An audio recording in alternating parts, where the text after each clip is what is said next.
بسم اللہ الرحمن الرحیم۔ امید ہے ناظرین آپ سب خیر و عافیت سے ہوں گے۔ آج کے اس ویڈیو میں ہم جانیں گے کہ شب برات کو شب برات کیوں کہتے ہیں، اور خاص کر شب برات میں جو بیری کے پتوں کے ساتھ نہایا جاتا ہے اس سے کیا فائدہ حاصل ہوتا ہے، اور بیری کے پتوں کے ساتھ جو نہانے کا طریقہ ہے وہ تفصیل کے ساتھ جانیں گے۔ تو تمام ناظرین سے گزارش ہے کہ ویڈیو یہاں تک ضرور دیکھیں تاکہ ہمیں یہ معلوم ہو سکے کہ شب برات کو شب برات کیوں کہتے ہیں، اور خاص کر بیری کے پتوں کے ساتھ جو نہانے کا طریقہ ہے وہ بھی معلوم ہو سکے۔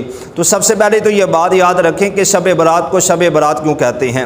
شعبان کی 15ویں رات کو شب برات یعنی جہنم سے نجات دلانے والی رات بھی کہا جاتا ہے۔ اس کے علاوہ اس رات کو رحمت خداوندی کی رات بھی کہا جاتا ہے، تعظیم کرنے والی رات بھی کہا جاتا ہے، قدر و منزلت والی رات بھی کہا جاتا ہے۔ اس کے علاوہ اسے فرشتوں کی رات بھی کہا جاتا ہے، اور اسی طرح اس رات کو پچھلے نامہ اعمال کی پیشی کی رات بھی کہا جاتا ہے، جس طرح روایت میں ہے حجت الاسلام امام محمد بن محمد غزالی رحمۃ اللہ تعالی علیہ مکاشفۃ القلوب میں فرماتے ہیں کہ جس طرح اہل ایمان والوں کے لیے مسلمانوں کے لیے دو راتیں خوشی کا باعث ہوتی ہیں، ایک عید الفطر کی چاند رات اور ایک عید الاضحیٰ کی چاند رات، فرمایا کہ جس طرح یہ دو راتیں مسلمانوں کے لیے خوشی کا باعث ہوتی ہیں، اسی طرح فرشتوں کے لیے بھی دو راتیں ایسی ہیں جو ان کے لیے خوشی کا باعث ہوتی ہیں۔ فرمایا ایک رات شب برات کی رات ہے اور دوسری رات لیلۃ القدر کی رات۔ یہ دو راتیں فرشتوں کے لیے خوشی کا باعث ہیں، اور عید الفطر کی رات اور عید الاضحیٰ کی چاند رات جو ہے یہ مسلمانوں کے لیے خوشی کا باعث ہوتی ہیں۔ اب رہا بیری کے پتوں کے ساتھ نہانے کا کیا فائدہ ہے، تو اس حوالے سے روایت میں ہے کہ شب برات میں جو آدمی بیری کے پتوں کے ساتھ نہا لیتا ہے تو وہ آدمی سال بھر جادو سے محفوظ ہو جاتا ہے۔ یہ شب برات کی رات آنے والی ہے، اتوار کا دن ہے اور رات پیر کی ہوگی، یعنی اتوار اور پیر کی جو درمیانی رات ہے یہ شب برات کی رات کہلاتی ہے۔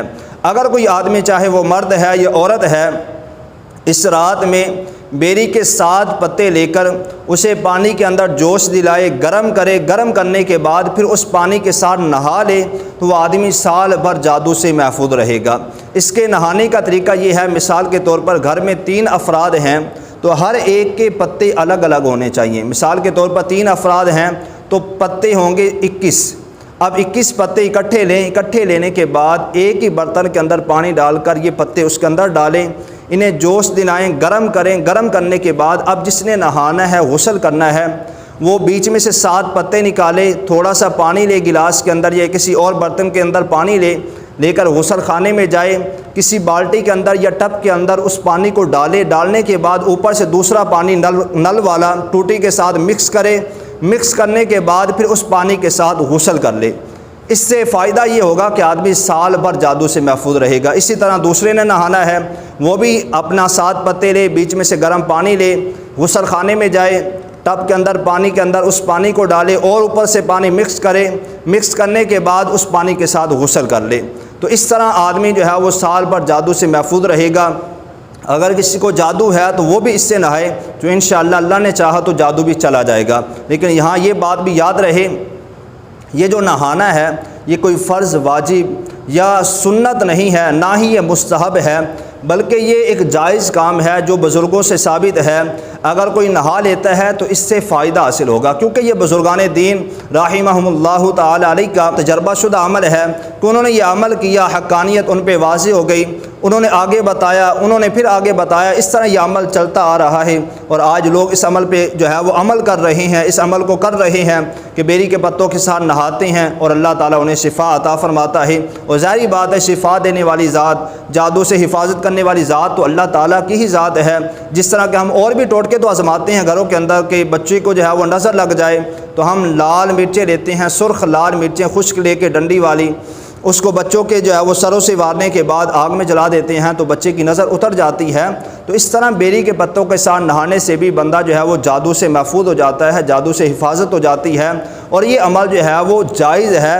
اس کے کرنے سے بندہ گناہ گار نہیں ہوتا۔ بندے نے نہانا ہی ہے، اپنے آپ کو جو ہے وہ صاف کرنا ہے، پاکیزگی حاصل کرنی ہے، تو نہانے میں حرج کیا ہے، ویسے بھی تو نہاتے ہی ہیں۔ تو شب برات کی رات آنے والی ہے، اتوار کا دن ہوگا، رات پیر کی ہوگی، اتوار اور پیر کی جو درمیانی رات ہے اس رات میں جو ہے ویسے آپ غسل کر لیں، بیری کے پتوں کے ساتھ جو ہے وہ غسل کر لیں۔ اللہ نے چاہا تو انشاءاللہ بندہ جو ہے وہ جادو سے محفوظ رہے گا اور سال بھر جادو سے حفاظت رہے گی۔ اگر کسی پر جادو ہے تو وہ بھی اس کے ساتھ نہا لے، ہو سکتا ہے کہ اللہ تبارک و تعالیٰ اس رات کی برکت سے بندہ جو ہے وہ جادو سے محفوظ ہو جائے، جادو ہے تو اتر جائے۔ اور یہ رات ویسے بھی بڑی برکتوں والی ہے کہ حضور اکرم صلی اللہ تعالیٰ علیہ وسلم کی حدیث مبارکہ ہے، حضور علیہ السلام نے ارشاد فرمایا کہ اللہ تبارک و تعالیٰ اس رات آسمان دنیا پہ تجلی فرماتا ہے اور پکار کے فرماتا ہے کہ ہے کوئی مغفرت طلب کرنے والا کہ اس کو بخش دیا جائے، ہے کوئی عافیت طلب کرنے والا کہ اسے عافیت عطا کی جائے، ہے کوئی رزق مانگنے والا کہ اسے رزق عطا کیا جائے۔ پھر اس طرح اللہ تبارک و تعالیٰ پکار کے فرماتا رہتا ہے، کہتا رہتا ہے کہ ہے کوئی مانگنے والا، ہے کوئی مانگنے والا، ہے کوئی مانگنے والا، یہاں تک کہ طلوع فجر ہو جاتی ہے۔ تو یہ رات بڑی برکتوں والی رات ہے، یہ ہمیں حضور علیہ السلام کے صدقے عطا ہوئی ہے۔ ہمیں اس رات کو غفلت میں نہیں گزارنا چاہیے بلکہ اللہ کی یاد میں گزارنا چاہیے۔ یہ رات ایسی رات ہے کہ اس میں بندے کے نامہ اعمال کو رب کی بارگاہ میں پیش کیا جاتا ہے۔ تو اس رات کے آنے سے پہلے اللہ کی بارگاہ میں توبہ کر لیں، گریہ اوزاری کر لیں، سچی توبہ کر کے اپنے گناہوں سے تائب ہو جائیں۔ اللہ کی رحمت بہت بڑی ہے، اللہ کی رحمت سے بندے کو مایوس نہیں ہونا چاہیے۔ اللہ کی رحمت تو بندے کو پکار کے کہتی ہے، یا ایھا الانسان ما غرک بربک الکریم، اے بھاگے ہوئے انسان آ جا میری دہلیز پہ، تمہارے گناہ سمندر کی جھاگ سے بھی زیادہ ہوئے تو میں تمہارے گناہوں کو بخش دوں گا۔ بس کام یہ کرنا ہے کہ عاجزی کے ساتھ رب کی بارگاہ میں جھکنا ہے۔ جب بندہ اللہ کی بارگاہ میں عاجزی کے ساتھ جھک جاتا ہے تو اللہ تبارک و تعالیٰ اس کے گناہوں کو معاف فرما دیتا ہے۔ اور روایت میں آتا ہے نا کہ دو بھائی تھے، ایک گنہگار تھا ایک نیک تھا۔ اب جو گنہگار بھائی تھا اس کی موت کا وقت قریب آیا تو نیک بھائی نے یہ کہا کہ میں نے تجھے بڑا سمجھایا کہ بھائی نیک کام کیا کر، رب کو راضی کیا کر، رب کی رضا والے کام کیا کر، تو نے میری بات نہ مانی، ہمیشہ جو ہے وہ رب کی نافرمانیاں کرتا رہا۔ اب تیرے اوپر نزع کا وقت ہے، آخری وقت ہے، نہ جانے تیری رات قبر کی کیسے گزرے گی۔ اس نے آگے سے یہ کہا کہ اے میرے بھائی بتا مجھے، اگر میرا رب میرا سارا معاملہ میری ماں کے سپرد کر دے تو کیا مجھے میری ماں جہنم میں جانے دے گی؟ اب نیک بھائی نے کہا یہ کیسے ہو سکتا ہے، ماں تو اپنی اولاد سے بڑی محبت کرتی ہے، بے لوث محبت کرتی ہے، کانٹا بھی لگ جائے تو ماں سے جو ہے وہ دیکھا نہیں جاتا، گوارا نہیں ہوتا، وہ تجھے جہنم میں کیسے جانے دے گی؟ اب اس گنہگار بھائی نے یہ کہا کہ اے میرے بھائی یہ بتا، ایک ماں اپنے بیٹے کو کانٹا لگ جائے اس سے دیکھا نہیں جاتا تو میرا رب تو 70 ماؤں سے بڑھ کر پیار کرنے والا ہے، وہ مجھے جہنم میں کیسے جانے دے گا؟ یہ الفاظ کہے تو اس کا انتقال ہو گیا۔ بھائی نے اسے غسل دیا، کفن پہنایا، نماز جنازہ پڑھی، تدفین کی اس کی۔ جب گھر واپس آیا تو خواب میں کیا دیکھتا ہے کہ اس کا بھائی جنت میں ہے اور سیر کر رہا ہے۔ پوچھا ما فعل اللہ بک، اللہ نے تمہارے ساتھ کیا معاملہ فرمایا؟ کہا اللہ نے مجھے بخش دیا۔